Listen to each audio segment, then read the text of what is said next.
Hello everyone, मैं नेहा और हम पढ़ रहे थे बायोलॉजी के chapter improvement in food resources. Last video में हमने देखा था बेसिक्स और इस वीडियो में हम डिस्कस करने वाले हैं वैरायटी इम्प्रूवमेंट। शुरू करते हैं।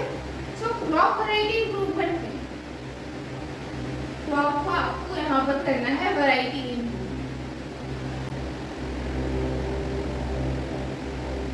तो जैसा कि मैंने बोला लास्ट वीडियो में कि क्रॉप वैरायटी का बात कर रहे हैं तो हमारा कंप्लीटली लेना है सीड से। सीड जितना अच्छा क्वालिटी का होगा उतना ही अच्छा आपका क्रॉप भी होगा। सो क्रॉप को बेहतर बनाने के लिए आपका सीड भी बेटर होना चाहिए, ठीक है। अब सीड का जो भी क्वालिटी होता है वो तो नेचुरल होता है, आर्टिफिशियली तो इनकॉर्पोरेट किया नहीं जा सकता। सो हम लोग जनरली क्या करते हैं, जब हम लोग इस वैरायटी इम्प्रूवमेंट का बात करते हैं तो सबसे पहले हमारा 3 स्टेप होता है इसमें। सबसे पहला होता है आपका सेलेक्टिविटी, या फिर आप इसको सिलेक्शन कह सकते हैं, सिलेक्शन। दूसरा होता है आपका मॉडिफिकेशन, इसको हाइब्रिडाइजेशन भी कह सकते हो, इसको मॉडिफिकेशन स्लैश हाइब्रिडाइजेशन।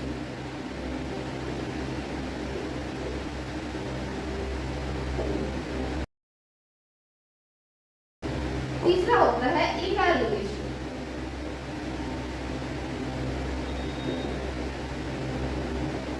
ठीक है। सो ये 3 स्टेप्स होकर के गुजरना पड़ता है जब भी हम लोग किसी क्रॉप वैरायटी इम्प्रूवमेंट का हम लोग बात कर रहे होते हैं। तो सबसे पहला चीज आता है सिलेक्शन। सिलेक्शन में क्या, तो जैसे कि मैंने बोला सारा प्लांट्स का एक सीड है और उस सीड का अपना एक कैरेक्टर है। सो हर जो भी प्लांट्स आपको जो भी जैसे हम वीट का बात कर रहे हैं, सो वीट का यहाँ पर बहुत सारा वैरायटीज होगा हमारे पास। सो उन वैरायटी में किसमें क्या खासियत है, क्या बुराई है, ये सब चीज हमें मालूम है। तो हमें चूज करना है वो जो सबसे बेस्ट है। लाइक मान लेते हैं कोई एक वैरायटी है जो कि डिजीज रेसिस्टेंट है। लाइक जैसे वो जो एक कट लग जाता है ना, वो मतलब इंसेक्ट एक आता है जो कि सांप उसको खींच लेता है और बीच से भी खोखला हो जाता है। सो लेट्स से वो डिजीज रेसिस्टेंट है। दूसरा जो है उसका ग्रेन का साइज बड़ा बड़ा है।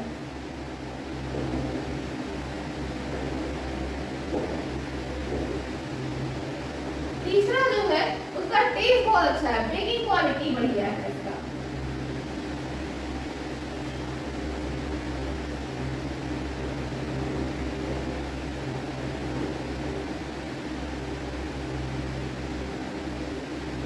अब ये सारा हमने सिलेक्ट करके रख लिया। अब हमें क्या चाहिए, जो हमारे क्रॉप होगा उसमें हमें क्या चाहिए उसको हम सेलेक्ट करते हैं।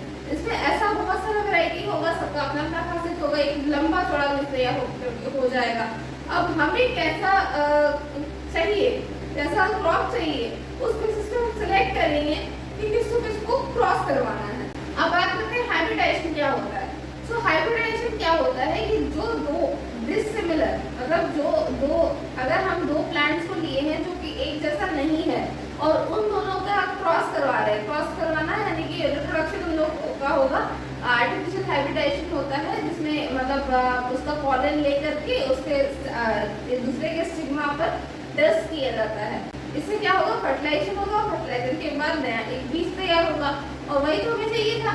सो हम क्या करवाते हैं कि दो अलग अलग वैरायटीज का या फिर दो अलग अलग दो डिसिमिलर प्लांट है, जो दो डिसिमिलर क्रॉप है, उसको हम लोग क्रॉस करवाते हैं। वो होता है हाइब्रिडाइजेशन। और दूसरा तरीका होता है जेनेटिकल मॉडिफिकेशन। इसके बारे में पहले बात करते हैं, इसमें हम लोग बाद में बात करेंगे। सो 2 तरीका है, ये 2 अलग अलग तरीका है, मॉडिफिकेशन और दूसरा है आपका हाइब्रिडाइजेशन।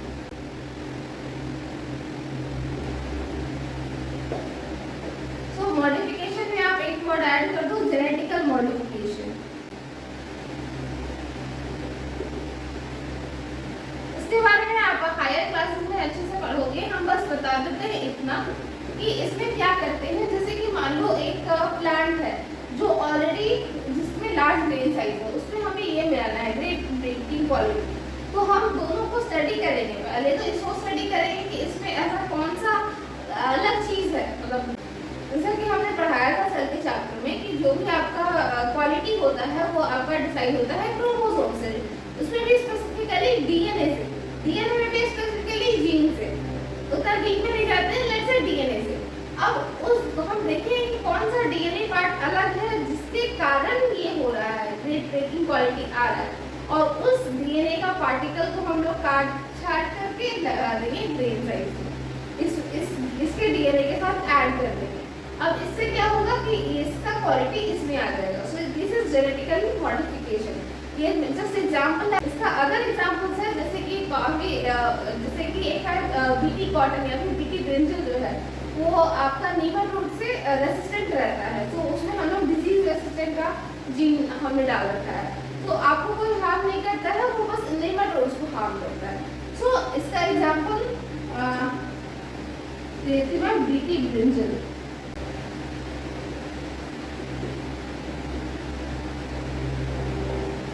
ठीक है, हाइब्रिडाइजेशन हम मोर कॉमन प्रोसेस है, बहुत तरीके से यूज होता रहा है, बहुत लंबे टाइम से यूज होता रहा है, और एंशिएंट टाइम्स में भी फार्मर्स ये यूज किया करते थे।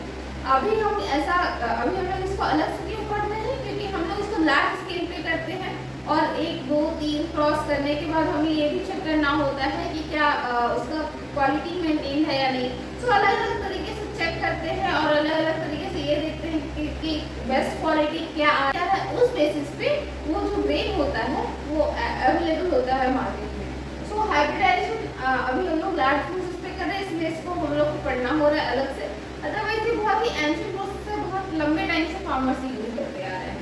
सो क्या कहते हैं हम लोग हाइब्रिडाइजेशन में ये हाइब्रिडाइजेशन एक्चुअली पहले 3 तरीके का होता है, वो देखते हैं। पहला होता है आपका इंटरवेराइडल,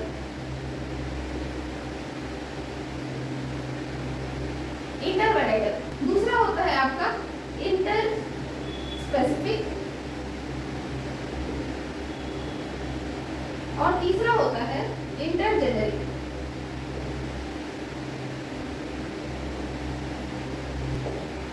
आपको ऐसा मैंने अभी तक डाइवर्सिटी पढ़ाया नहीं है, आप डाइवर्सिटी पढ़ोगे तो ये जेनेरिक स्पेसिफिक वैरायटी आपको ज़्यादा क्लियर होगा, बट अभी हम मोटा मोटी बता देते हैं कि सबसे मतलब जैसे कि ह्यूमंस है, हम ह्यूमंस एक स्पीसीज है, ठीक है। अब ह्यूमंस में आप लेट्स से आप डार्क स्किन हो सकते हो या फिर लाइट स्किन हो सकते हो, सो देखने में ये दोनों बहुत ही डिसिमिलर लग रहे हैं, लेकिन आफ्टर ऑल एक ही स्पीसीज है। सो इसको हम वैरायटी कह सकते हैं, लाइट स्किन वाले एक वैरायटी के, डार्क स्किन वाले एक वैरायटी के, मिक्स स्किन जैसे हम लोग होते हैं तो हम लोग एक वैरायटी के। अगर मैक्सिमम कैरेक्टर्स आपका सेम है, कुछ छोड़ करके, तो वो आपको वैरायटी में इंक्लूड हो रहा है। उससे थोड़ा थोड़ा डिफरेंस आने पर स्पेसीज अलग हो जाता है, और थोड़ा और डिफरेंस आने पर जेनेरा अलग हो जाता है, जेनेरा या फिर जेनर। तो ये वर्ड आया है इसका स्पीसीज से, ये आया है वैरायटी से, और ये आया है जीनस जेनेरा से, ठीक है। सो इंटरवैराइटल यानी कि एक ही स्पीसीज का 2 अलग अलग वैरायटी, यानी कि गोरा और काला इंसान के बीच में जो क्रॉस हुआ वो आपका इंटरवैराइटल हो गया। उस तरह से आप बीट में ले लो, जिसमें मतलब स्पीसीज दोनों सेम है लेकिन दोनों का वैरायटी थोड़ा अलग अलग है, तो उसका हाइब्रिडाइजेशन जब होगा तो हम लोग इंटरवैराइटल कहेंगे। इंटरस्पेसिफिक लाइक आपका 2 अलग अलग बीट का 2 अलग अलग स्पीसीज है, एक अफ्रीका का है एक इंडिया का है, स्पीसीज अलग हो गया। अब यहाँ पर अगर दोनों का क्रॉस करवाया जाए तो जो रिजल्ट होगा वो आपका इंटरस्पेसिफिक में आएगा। इंटरजेनेरिक लाइक लेट्स से बीट का किसी और चीज के साथ, लाइक लेट्स से बाजरा के साथ करवाया गया, तो वो जो होगा वो आपका वैसे तो बाजरा अलग फैमिली से ही हो जाएगा, बट स्टिल अगर ऐसा कुछ होता है मतलब जिसमें जीनस से सिर्फ अलग है तो आपका इंटरजेनेरिक रहेगा। ये चीज आपको बेटर क्लियर होगा जब डाइवर्सिटी आप पढ़ लोगे एक बार, ठीक है। सो हाइब्रिडाइजेशन आपका ये 3 टाइप का होता है। बेसिकली आपको एक ही चीज ध्यान में रखना है कि आपका डिजायर्ड प्रोडक्ट होना चाहिए। हाँ, हाइब्रिडाइजेशन में एक कंडीशन जरूर रहता है कि इन सबका जो रीट होगा, मतलब इन सबका जो रिजल्ट होगा वो आफ्टर ऑल रिप्रोड्यूस कर पा रहा है नहीं, मतलब कि चलो ठीक है एक बार तो ग्रेन बन गया, अब पता चला उस ग्रेन को दोबारा सोखती है और वो होगा ही नहीं, वो कल्टीवेट नहीं हो पाया, वो जर्मिनेट नहीं हो पाया, आगे एक प्लांट नहीं बन पाया, तो मतलब किसी काम का नहीं है। तो हाइब्रिडाइजेशन का पहला क्राइटेरिया यही होता है कि आपका डिजायर्ड कैरेक्टर्स आप लेकर के आप उसको क्रॉस करवाते हो। दूसरा चीज आपको ये देखना होता है कि आप जो क्रॉस हुआ, अब ये क्रॉस जो होता है मतलब ऐसा तो नहीं है ना कि सब में पॉजिटिव क्वालिटी ही होगा, नेगेटिव क्वालिटी भी होगा। Like let's say large grain size है तो हो सकता है वो डिजीज से रेजिस्टेंस नहीं रखता है, इसका डिजीज रेजिस्टेंस है लेकिन स्मॉल साइज है। अब ऐसा हुआ कि इन दोनों का क्रॉस हुआ है तो वो ना तो डिजीज रेजिस्टेंस रहा ना तो उसका ग्रेन साइज बड़ा हुआ, छोटा ही रह गया। तो जो हाइब्रिडाइजेशन का जो रिजल्ट आता है वो भी आपका मतलब एग्जैक्टली वही नहीं आता है जो कि होना चाहिए। मतलब ये एक चांस फैक्टर है, आपका बेस्ट क्वालिटी भी मिल सकता है और आपका वर्स्ट क्वालिटी भी मिल सकता है। तो जो बेस्ट क्वालिटी जो होता है उसमें हम लोग उसको चुनना होता है। इसमें दोनों का क्वालिटी, इसमें दोनों का बेस्ट क्वालिटी है उसको चूज किया जाता है। तो हाइब्रिडाइजेशन में दूसरा प्रोसेस वो होता है। और तीसरा प्रोसेस आपको ये देखना होता है कि क्या आपको जर्मिनेट कर पा रहा है या नहीं। सो बेसिकली हाइब्रिडाइजेशन बेसिकली यही है कि 2-3 कैरेक्टर्स का मिला करके हम लोग 2-3 कैरेक्टर्स का ग्रेन लेकर के हम लोग उसको क्रॉस करवाते हैं और एक उससे हमको एक बेस्ट प्रोडक्ट मिलना चाहिए। ठीक है, अब हम लोग लास्ट में देखते हैं वो इवैल्यूएशन। जो हमारा थर्ड प्रोसेस था इवैल्यूएशन, उस इवैल्यूएशन में हम लोग क्या करते हैं? इवैल्यूएशन में हम लोग ये देखते हैं कि जो कि हाइब्रिडाइजेशन के बाद हमें जो प्रोडक्ट्स मिला उसमें हमारा पास बेस्ट क्वालिटी कौन सा है, उससे खराब कौन सा है, उससे खराब कौन सा, तो हम लोग छांटते हैं। तो छांटते किस बेसिस पे है और कौन सा हमारे डिजायर्ड कैरेक्टर्स है वो देखते हैं।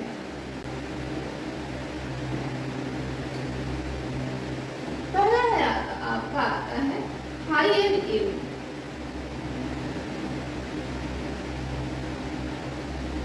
बोलने का मतलब क्या कि जो भी आपका जो क्रॉप होगा उस क्रॉप में आपको कितना, एक क्रॉप लगाने से मतलब एक प्लांट से आपको कितना फायदा हो रहा है, कितना ज्यादा आपको ग्रेन मिल रहा है, ये आपका हायर यील्ड बताता है।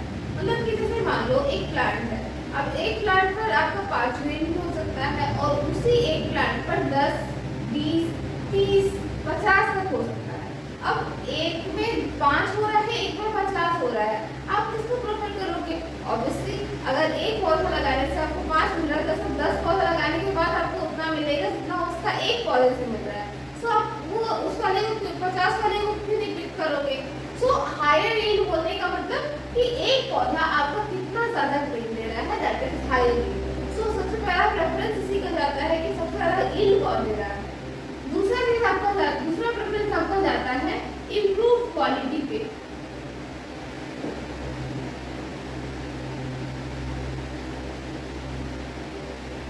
क्वालिटी, तो क्वालिटी, इम्प्रूव क्वालिटी बोलने से क्या मतलब है?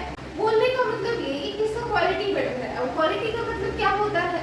तो क्वालिटी में हर चीज का क्वालिटी अलग अलग होता है। जैसे कि अगर हम दाल का बात करें तो दाल में कितना प्रोटीन कंटेंट है वो उसका क्वालिटी हो गया। जिसमें प्रोटीन कंटेंट ज्यादा होगा उसको हम लोग बेटर क्वालिटी का दाल बोलेंगे। उसी तरह से अगर आप देखो गेहूं का, तो गेहूं को मतलब आटा बनने के बाद वो कितना फूल सकता है, उसका बेकिंग क्वालिटी जो होगा वो उसका क्वालिटी होगा, वीट का क्वालिटी होगा। उसी तरह से अगर आप बात करो वेजिटेबल्स या फ्रूट्स का, तो उसमें कितना ज्यादा विटामिन मिनरल्स मिल रहा है उसके बेसिस पे हम कह सकते हैं कि वो उतना अच्छा क्वालिटी का है। उससे अलावा उसका हम प्रिजर्वेशन भी देख सकते हैं, जो जितना जल्दी खराब हो गया उतना पुअर क्वालिटी का और जितना देर तक चला उतना बढ़िया। सो प्रिजर्वेशन क्वालिटी हम लोग बेसिकली देखते हैं वेजिटेबल्स और फ्रूट्स में।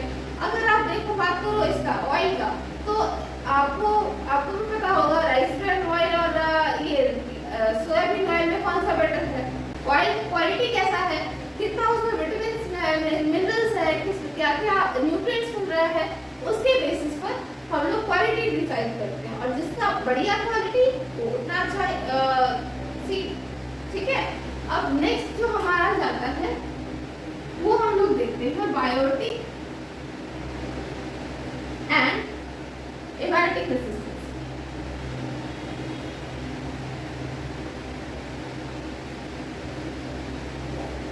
इसका मतलब क्या?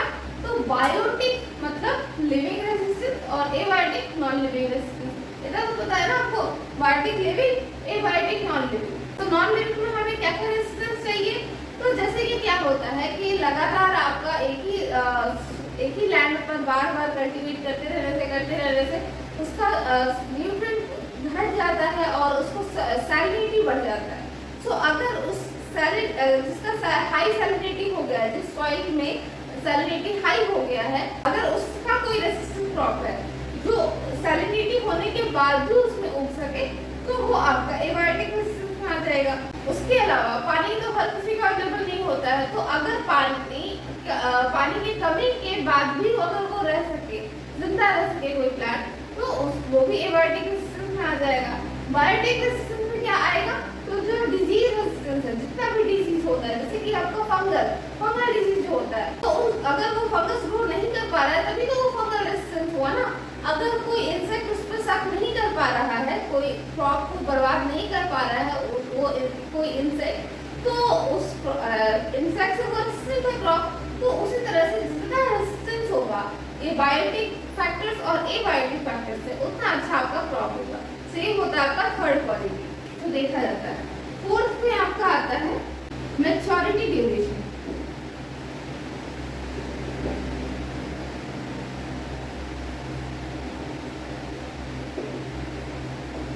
मैच्योरिटी ड्यूरेशन बोलने का मतलब क्या बेहतर होता है? तो जितना दिन में आप जब बीज को बोते हो, सीड को सो करते हो, उससे लेकर के जब तक वो सीड तैयार हो जाता है, कल्टीवेट होने तक वो रेडी हो जाता है, उतना के बीच में क्या क्या होता है, जो भी आपका टाइम लगता है, उसको हम लोग कहते हैं मैच्योरिटी ड्यूरेशन। सो मैच्योरिटी ड्यूरेशन जितना कम होगा उतना अच्छा होगा हमारे लिए। क्यों? क्योंकि जब जितना जल्दी मैच्योर हो जाएगा उतना टाइम्स हम लोग एक फसल को उगा सकते हैं। लाइक लेट्स से अगर आपका एक बीज का वैरायटी है जो आपका 1.5 महीने में तैयार हो जाता है। अब नवंबर से अप्रैल के बीच में आपके पास 6 महीने है लगभग। अब इन 6 महीने में आप 2-3 बार उगा सकते हो बीज को। सो जितना कम मैच्योरिटी ड्यूरेशन होगा उतना अच्छा होगा, उतना टाइम हम लोग रिपीट कर सकेंगे प्लांट को, क्रॉप को, और उतना अच्छे से प्रोडक्शन हो पाएगा।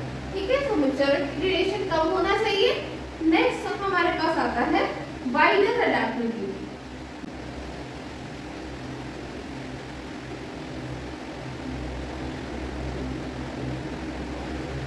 अडैप्टेबिलिटी बोलने का मतलब क्या? अब इसके लिए आपको एग्जांपल देते हैं। एक किसान है जो आपका मध्य प्रदेश में खेती कर रहा है और दूसरा किसान है जो आपका बिहार में खेती कर रहा है।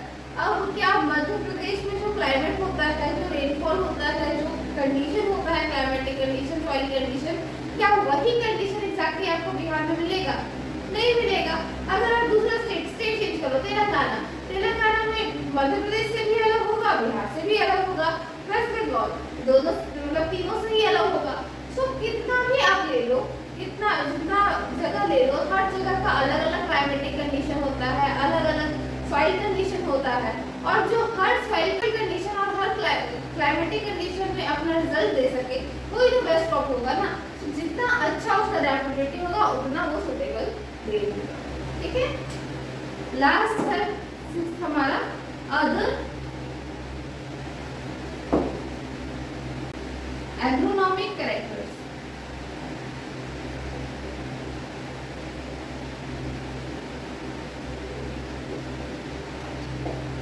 अदर एग्रोनॉमिक कैरेक्टर्स में क्या क्या आता है? तो बहुत सारी चीज, छोटे चीज, जैसे कि आपका कौन सा प्लांट आपका न्यूट्रिएंट कम एब्सॉर्ब करता है, वो आप अदर एग्रोनॉमिक कैरेक्टर्स में आ जाएगा। कौन सा पानी कम एब्सॉर्ब कर रहा है, लाइक अगर लेट्स से जैसे हो गया टॉल प्लांट और शॉर्ट प्लांट, तो अगर फॉडर क्रॉप्स को हम लोग बात करें, फॉडर क्रॉप जिसको जिससे चारा बनता है, ठीक है, फॉडर मतलब होता है चारा, और फॉडर क्रॉप मतलब वो चारा बनाने वाला जो क्रॉप होता है। तो जो फॉडर क्रॉप्स है वो जितना लंबा होगा उतना हमारे लिए अच्छा है।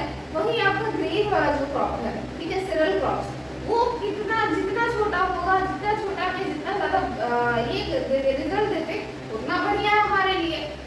छोटा में क्या फायदा है, तो ज्यादा पानी नहीं खींचेगा, ज्यादा आपका न्यूट्रिएंट नहीं खींच पाएगा। सो इसीलिए जो कोई एक कैरेक्टर आपके लिए किसी एक क्रॉप में फायदा करता है, वहीं दूसरा क्रॉप नुकसान करता है। सो जो कैरेक्टर्स है, अगर इकोनॉमिक कैरेक्टर्स उसमें हम ये देखते हैं कि कौन सा कैरेक्टर इसके लिए ज़्यादा सुटेबल है और कौन सा बेस्ट है उसके लिए। तो उस बेसिस पे बेस्ट चीज हम लोग डिसाइड करते हैं। ठीक है, सो ये रहा तरीका बेस्ट चीज डिसाइड करने का। हाइब्रिडाइजेशन में भी हमने 2-3 कैरेक्टर्स का बात किया था, वो कैरेक्टर्स आपका इन जनरल था। इन जनरल बोलने का मतलब कि हाइब्रिडाइजेशन से ये रिजल्ट आना ही चाहिए। उसके बाद हम लोग ये सब का बात करते हैं कि हाँ इस सब में कौन सा बेस्ट है। मतलब ये सारा हाइब्रिडाइजेशन का नतीजा हो सकता है, कोई आपका जो आपका ज़्यादा बेहतर इनपुट दे रहा है वो उतना बढ़िया है। तो 2-3 हाइब्रिड क्रॉप्स अगर आप ले लो तो उसमें जो बेटर यील्ड दे रहा है, जो ज़्यादा डिजीज रेजिस्टेंट है, जो ज़्यादा ये एबायोटिक स्ट्रेस झेल सकता है, जो आपका बेटर क्वालिटी प्रोवाइड करता है, जो ज़्यादा सुटेबल है, जो जितना जल्दी मैच्योर हो सकता है वो उतना बेस्ट है।